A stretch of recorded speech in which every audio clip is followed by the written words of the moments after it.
أيها الأحباب، أيها المسلمون، انتهى وقت الكلام، انتهى وقت ذرف الدموع.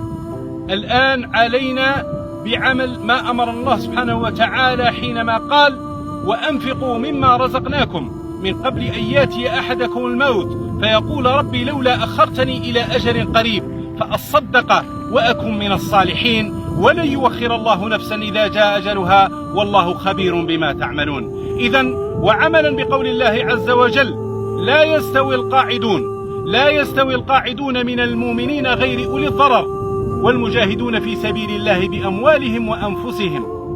فضل الله المجاهدين على القاعدين، فضل الله المجاهدين بأموالهم وأنفسهم على القاعدين درجة، وكلا وعد الله الحسنى، وفضل الله المجاهدين على القاعدين أجرا عظيما.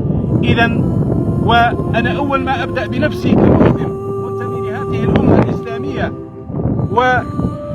وكمساهم في الجهاد في فلسطين، فإني أقدم أفضل ما لدي كما قال النبي صلى الله عليه وسلم: لن تنالوا البر حتى تنفقوا مما تحبون.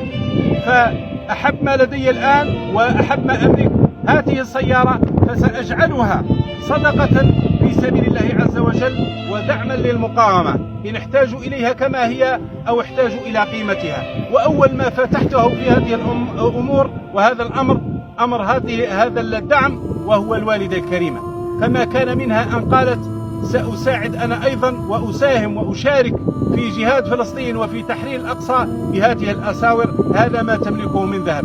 وكذلك الزوجة شاركت معهم بهذا العقد، قالت: هذا نصيبي من الثورة في فلسطين، وهذا يعتبر دين كما كانت تفعل نساء فلسطين إبان الثورة الجزائرية، فقد شاركنا بما يملكنا من الذهب وقلنا هذا نصيب الفلسطينيات من الجهاد.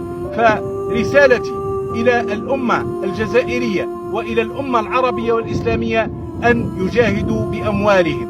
الفلسطينيون جاهدوا بأنفسهم وضحوا بأنفسهم، فالأقصى غالي وعلينا أن نمد الغالي من أجله، والجنة غالية والبر غالي، فعلينا أن نبذل ما بأيدينا ما نملك، ولن يتحرر الأقصى حتى نبذل ما نملك لتحريره. والسلام عليكم ورحمة الله وبركاته.